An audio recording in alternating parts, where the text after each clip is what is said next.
Pues nada, vamos a ir dando ya paso a una serie de charlas, 4 en concreto, sobre otras tantas ultraderechas concretas.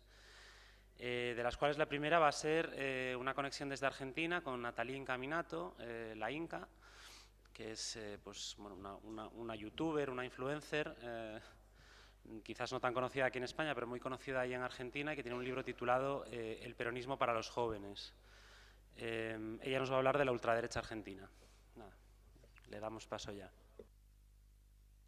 Hola, ¿cómo está? ¿Me escuchan bien? Sí, perfecto. Bueno, bueno, muchas gracias por esta invitación. Estoy muy contenta de participar sobre este tema que es tan acuciante y a nivel global y que además entre Argentina y España suelen haber algunas resonancias, algunos préstamos. Lo que yo pensé es describirles un poco las dimensiones generales de las nuevas o ultraderechas en en Argentina, cómo funcionan, y luego establecer una serie de vínculos y de diferencias con respecto a otras derechas europeas, y particularmente yo pienso mucho en el modelo norteamericano, porque la ultraderecha en Argentina es fundamentalmente libertaria y hay muchos elementos que provienen de esa tradición, ¿no? Norteamericana, pero bueno, claramente en Argentina hay algunas diferencias, algunas cuestiones que tienen que ver con tradiciones locales y discusiones locales que hacen que haya diferencias notables y que muchas veces incluso algunas palabras que se utilizan para definir algunas experiencias de ultraderecha a nivel global, pienso por ejemplo populismo, en Argentina y en otros países también de América Latina funcionan de una manera totalmente diferente. Entonces, mi objetivo es un poco plantearles algunas cuestiones sobre eso. Bueno, en términos generales, la ultraderecha en Argentina comenzó a, a aparecer en algunos medios en 2017 especialmente, y a partir de la pandemia se fortaleció de una manera notable, ¿no? Vinculado un poco con lo que hablaban en la ponencia anterior, la cuestión de este discurso de la libertad versus el Estado que oprime, que me obliga a vacunarme, que me obliga a usar una mascarilla. Claramente esa experiencia de la pandemia y la crisis económica que generó en Argentina, que además es un país que, como ustedes quizás sabrán, está atravesando una crisis económica vinculada también con el endeudamiento con el FMI y con una experiencia de corte no del todo neoliberal, pero con cierta tendencia neoliberal, que fue el gobierno de Mauricio Macri entre 2015 y 2019, que bueno, generó también problemas económicos. Entonces, es un contexto también de deterioro económico en el que la pandemia y sus efectos claramente empeoraron el panorama, y por lo tanto estos discursos antisistema por derecha tuvieron caldo de cultivo muy importante. En Argentina el sector o el espectro de la ultraderecha está formado particularmente por el partido de Javier Milei, que preside Javier Milei, que se llama Libertad Avanza, pero también una parte del macrismo, que es el principal partido opositor al gobierno actual, que es un gobierno de coalición del peronismo, que también tiene sus problemas, y eso también explica un poco por qué estas ultraderechas se presentan de una manera más atractiva. Pero decía, el principal partido opositor, que históricamente quizás fue de centro derecha, que fue el que gobernó en el periodo anterior, 2015-2019, tiene un sector que es también, que se puede pensar de ultraderecha. Hay una figura que se llama Patricia Bullrich, que se puede pensar quizás en términos comparativos como una suerte de Díaz Ayuso, ¿no? De hecho, ella cuando Díaz Ayuso ganó, tomó esa idea de comunismo libertad, ¿no? Tomó algunos de esos eslogans, y entonces ahí se organiza una suerte de una parte de ese partido mayoritario que es más de derecha, y esta ultraderecha que no forma parte de este partido más mayoritario, que le creció al lado, digamos, ¿no? Pero la función o la importancia de esta ultraderecha libertaria es que arrastra y arrastró a todo el arco político hacia la derecha, ¿no? Especialmente a la oposición, ¿no? Entonces, por eso es tan importante. Javier Milei, que es la figura fundamental de los libertarios, es una figura que estuvo muy vinculada con el menemismo, que fue la experiencia neoliberal en Argentina, que proviene del peronismo, por eso después voy a hablar un poco del peronismo, porque sé que también ahí en España se ha mencionado el peronismo en términos negativos, y el peronismo es algo extremadamente complejo, que ha tenido y que tiene muchas corrientes ideológicas. Entonces, Milei formó parte y de hecho reivindica esos años, esas medidas neoliberales de los 90, y también es una figura que estuvo vinculada y está vinculada actualmente con personajes asociados a la represión de la última dictadura militar, ¿no? Los dos grandes lineamientos de estas ultraderechas en Argentina son una reivindicación del neoliberalismo y una reivindicación, o por lo menos una mirada poco simpática, más o menos explícita, de la última dictadura militar, que en nuestro país es una cuestión muy importante, como un consenso democrático. De hecho, bueno, ahora hay una película que se llama Argentina 1985, no sé si la habrán visto o habrán escuchado nombrar, pero es una película que justamente hay que pensarla como una intervención dentro de estas discusiones en Argentina, que tienen que ver con que estas ultraderechas comienzan a resquebrajar una suerte de consenso democrático, de que la dictadura fue terrorífica y se han juzgado a los militares, ¿no? Como que de alguna manera vuelven a traer eso a discusión. De todas maneras, ya en el macrismo, cuando estuvo en el gobierno, en esa coalición de centro-derecha, ya existía estos elementos de discutir los números de los desaparecidos, que en Argentina son 30.000, ¿no? El no son 30.000, o la teoría de los dos demonios, de que no se trató de una dictadura, sino de una suerte de guerra sucia. Bueno, todas esas cuestiones ya existían durante el macrismo. Entonces, las ultraderechas en Argentina tienen claramente elementos novedosos, disruptivos, preocupantes, pero se asientan sobre otros elementos de derecha que no son nuevos y que ya han sido expresados y planteados, ¿no? Quizás lo hacen de una manera mucho más extrema y desprejuiciada y abiertamente incorrecta, ¿no? Que ese es el elemento. Bueno, esta figura, Javier Milei, se presentó a elecciones bueno, en 2021, y bueno, ganaron, fue electo diputado nacional junto con Victoria Villarroel, que es una figura justamente vinculada con la teoría de los dos demonios, y obtuvieron el 17% de los votos, ¿no?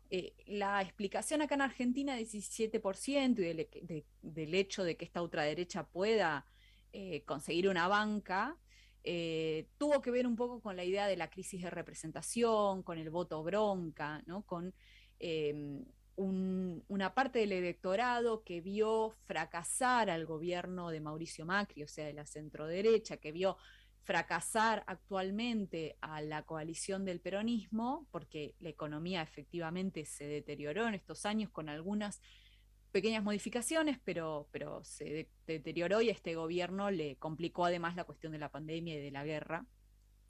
Pero bueno, digamos, hay un electorado que visualizaba esas experiencias y que encontraba en Milei una figura nueva, una figura que nunca había gobernado y que por lo tanto tiene esa suerte de beneficio de la duda, ¿no? Pero en términos generales, lo que pasa es que por ahí en el gran público eso no se recuerda, pero las ideas que propone son ideas que se han probado en Argentina, ¿no? El neoliberalismo es algo que en Argentina fue efectuado y tuvo consecuencias negativas, pero quedó quizás demasiado lejos, especialmente en la juventud, que es una gran audiencia de las ultraderechas. Los jóvenes, especialmente varones, que no son necesariamente los únicos que votan a Milei, porque realmente Milei logró incluso tener buenos resultados electorales en barrios más populares, no solamente en sectores medios, pero las figuras que más apoyan en las redes y en la televisión a Milei en general son varones jóvenes de clase media que habitan las grandes ciudades. Reitero, esto es en la cuestión más visible, no en los votantes. Bueno, como les decía antes, las alianzas a nivel nacional o los linajes que establece mi ley tienen que ver con el neoliberalismo y con la última dictadura militar, ¿no? Con esas dimensiones. Y a nivel internacional también hay claramente una construcción, ¿no? Hace poco Milei estuvo allí en España, en el acto de Vox, ¿no? Claramente ahí hay un intento de hacer una suerte de internacional neoreaccionaria o de ultraderecha.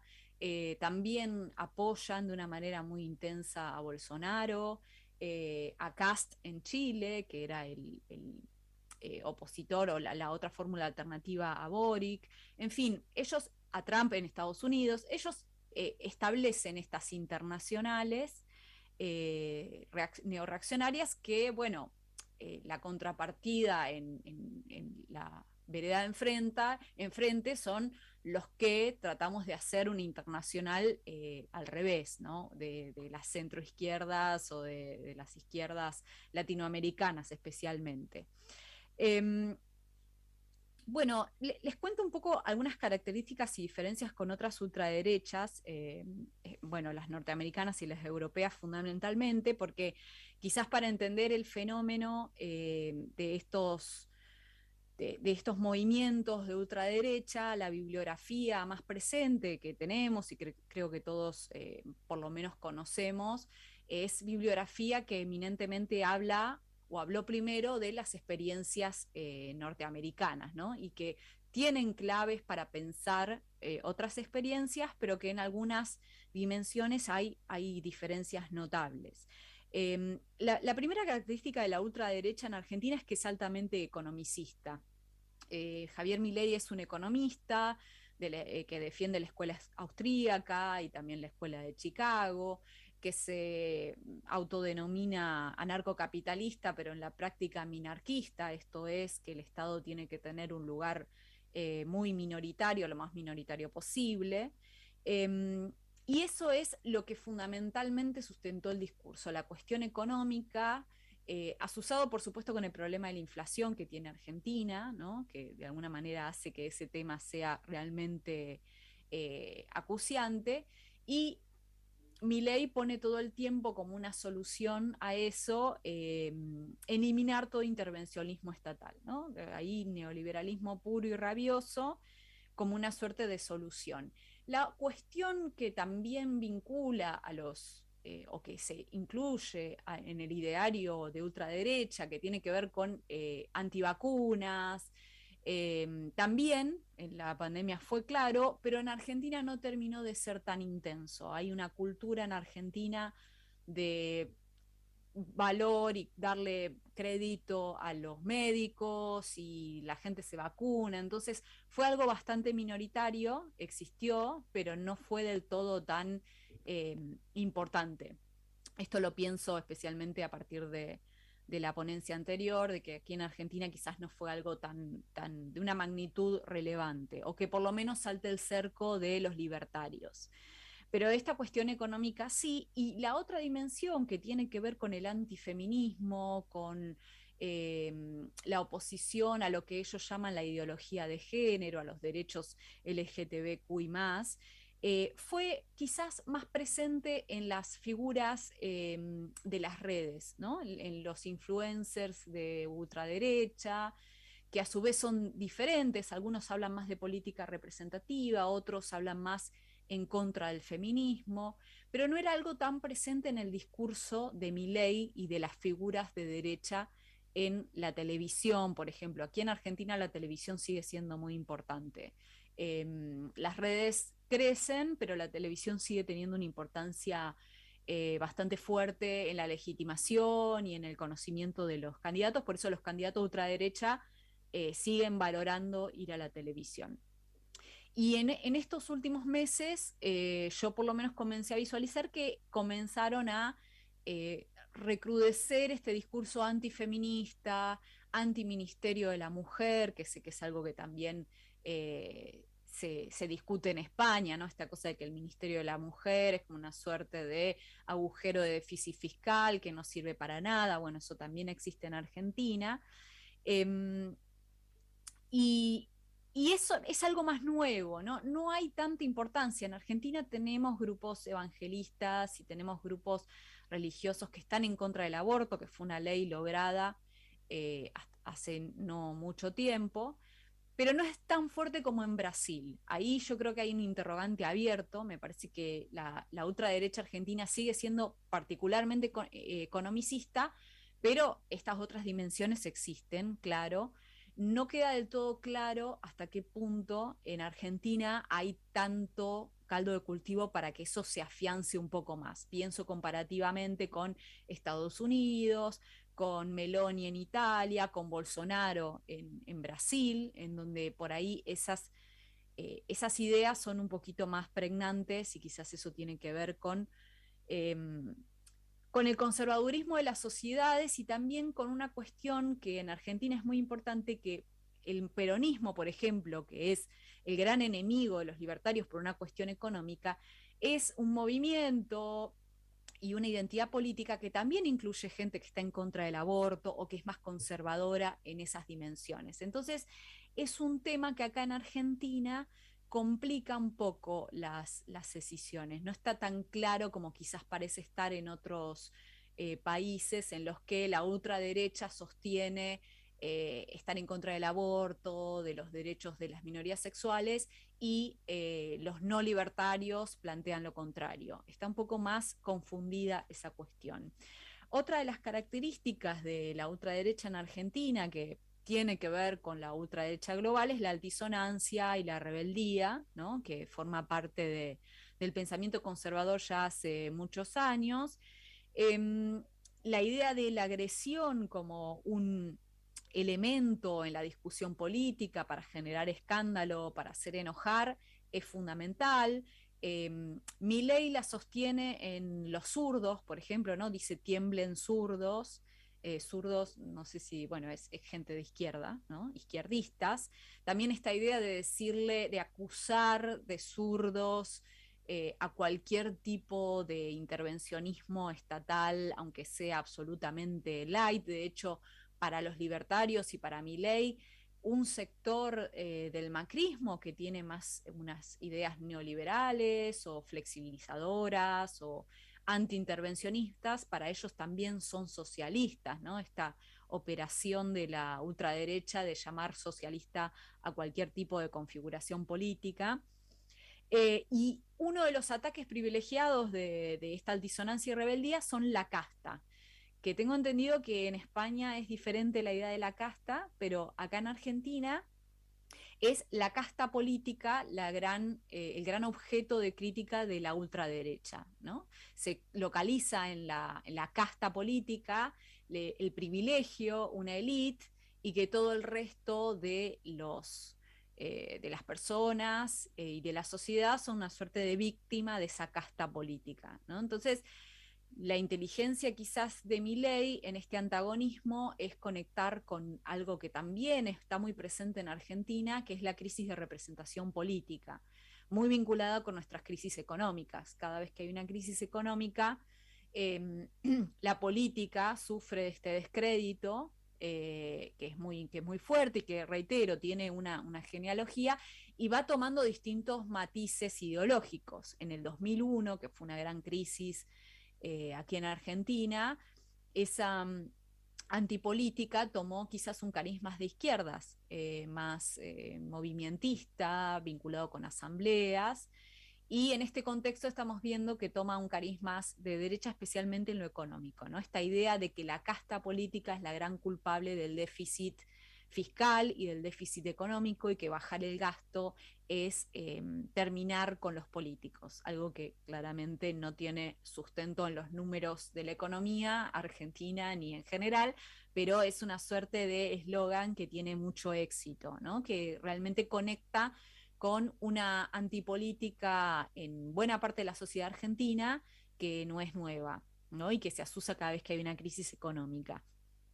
Bueno, en cuanto a los enemigos y los antagonismos que plantea esta ultraderecha, una cuestión muy importante que me parece que diferencia a otras ultraderechas es que además de los zurdos y de las feministas, etcétera, y de la casta política, como decía antes, los grandes enemigos son los populistas, ¿no?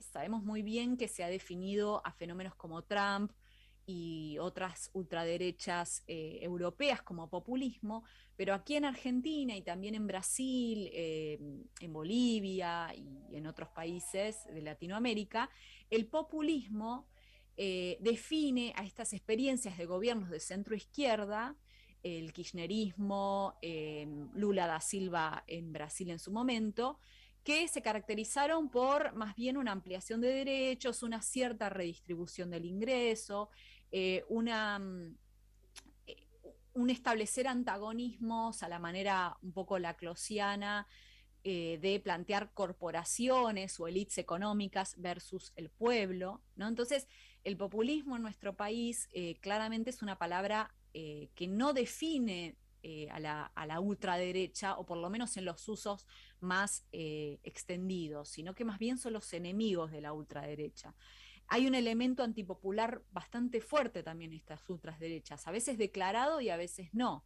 En Argentina tenemos una tradición de racismo y de clasismo muy arraigada, que en general está vinculada con el antiperonismo, porque el antiperonismo es un movimiento que en sus inicios fue extremadamente popular, ¿no? Tuvo que ver con la emergencia de la clase trabajadora como sujeto político en la esfera pública argentina, y por lo tanto hay una tradición antiperonista. Si bien el peronismo es un movimiento y un partido que incluye ideologías de derecha, ideologías de izquierda, experiencias neoliberales, experiencias antineoliberales, pero como un fenómeno histórico fue un fenómeno extremadamente popular, ¿no? De las clases trabajadoras y populares, y el antiperonismo se caracterizó por también una aporofobia y un clasismo muy fuerte, y eso en los libertarios, especialmente en las redes sociales, se ve, ¿no? Ese racismo o ese clasismo. Ellos utilizan categorizaciones del tipo planeros, bueno, no sé si puedo decir la palabra, pero la palabra discriminadora por excelencia sobre las personas que tienen tez oscura, más planeros, que son las personas que tienen una ayuda social. Bueno, esos son los grandes enemigos. No lo dice Milei, pero sí sus seguidores en las redes y las figuras asociadas a los sectores más de derecha del macrismo, ¿no? Ahí eso me parece importante porque veo que muchas caracterizaciones de las ultraderechas en otros países, el apoyo popular es muy fuerte, y en Argentina, quizás eso vinculado con Brasil, más bien el apoyo popular está en los candidatos y en las figuraciones de centro izquierda, por lo menos en lo económico, ¿no? Y que, bueno, esto lo hemos visto con Bolsonaro. Bolsonaro ha tenido especialmente apoyo en los sectores y en las regiones más prósperas de Brasil, ¿no? De clase media o de clase media alta. Y eso es algo que por lo menos hasta ahora se puede visualizar en Argentina.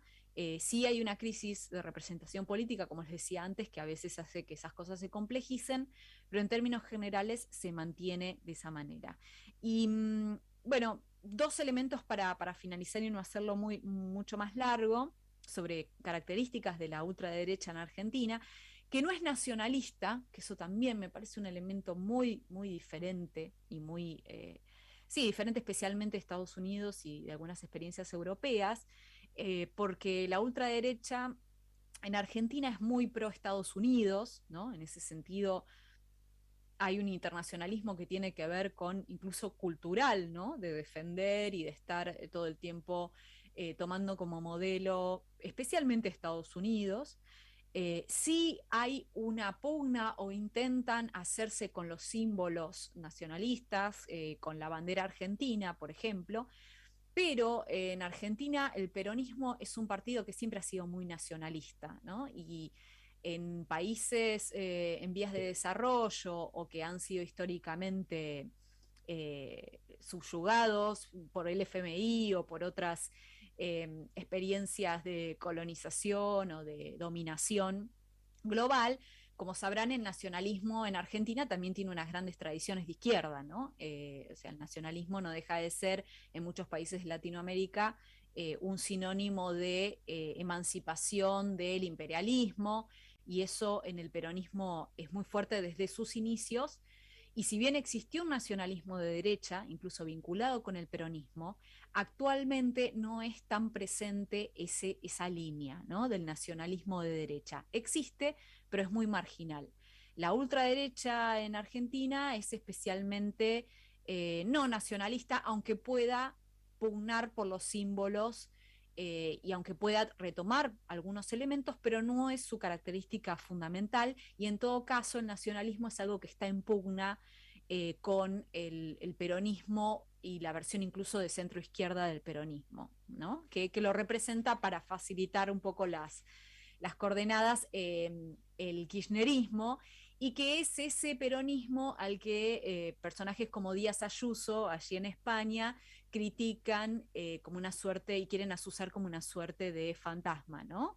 Como un nuevo comunismo. Este peronismo que defiende la intervención estatal, que defiende una economía más vinculada con una suerte de estado de bienestar, ¿no? En ese sentido, un peronismo antineoliberal que no es, reitero, la única manifestación, pero que es muy importante especialmente después de las experiencias de los kirchnerismos, ¿no?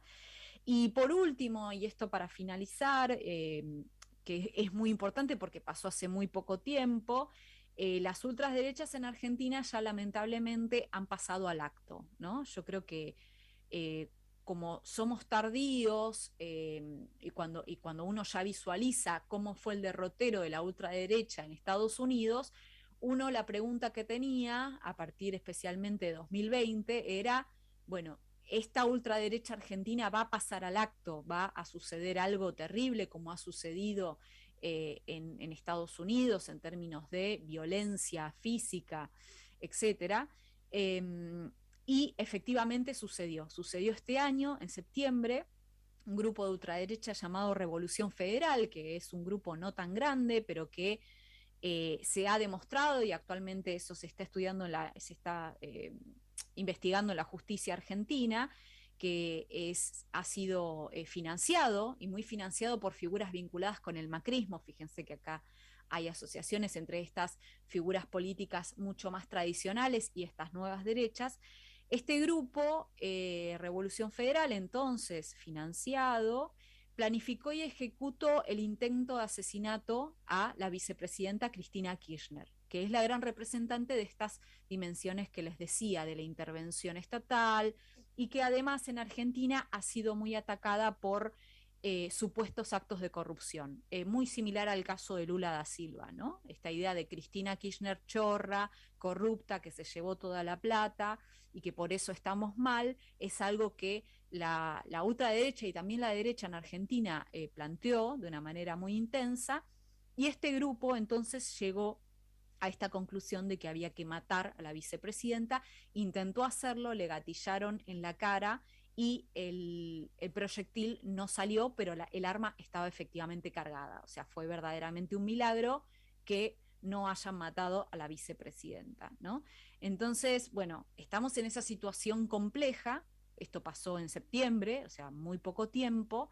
Estamos todavía un poco aquí en Argentina, especialmente quienes apoyamos a Cristina Kirchner y su versión del peronismo, estamos un poco todavía en shock, porque claramente esto es un gran problema. Lo que quiso imponer la ultraderecha o la derecha argentina fue que eran locos sueltos, que eran personas, lobos solitarios que simplemente se lanzaron, pero la investigación está demostrando que no es así, que hubo una planificación, que este grupo tenía un financiamiento de algunas figuras vinculadas con el macrismo.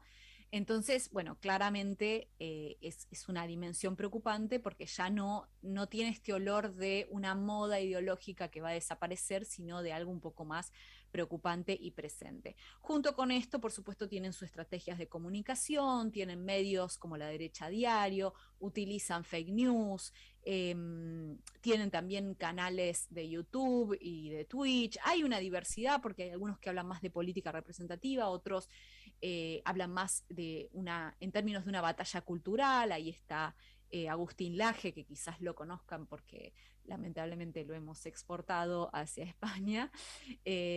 O sea, tienen diferencias. Algunos hacen más mella en la cuestión cultural, en la cuestión antifeminista y en otros en la cuestión económica, pero claramente todos coinciden en que Cristina Kirchner es el gran enemigo, los kirchneristas son grandes enemigos por distintas razones y no tiene ningún tipo de... El panorama se visualiza que no van a desaparecer, sino que incluso, y esto es muy terrible, después del intento de atentado a Cristina se fortalecieron, ¿no? Y volvieron a emerger en la esfera pública luego de algunas declaraciones de Milei que un poco habían aplacado el fenómeno, y luego del intento de magnicidio volvió a reflotarse. Por lo tanto, el odio y estas estrategias de antagonismo son algo que está muy presente ya no solamente en figuras políticas, sino en la sociedad argentina, y que por supuesto resuena con viejos odios, pero que tiene estos elementos novedosos que traté de exponer. Bueno, eso es más o menos, espero que les haya dado un panorama. Hay mucho más para decir, pero no quiero abusar del tiempo y espero haberles dado un panorama más o menos claro de las ultraderechas en Argentina. Muchas gracias.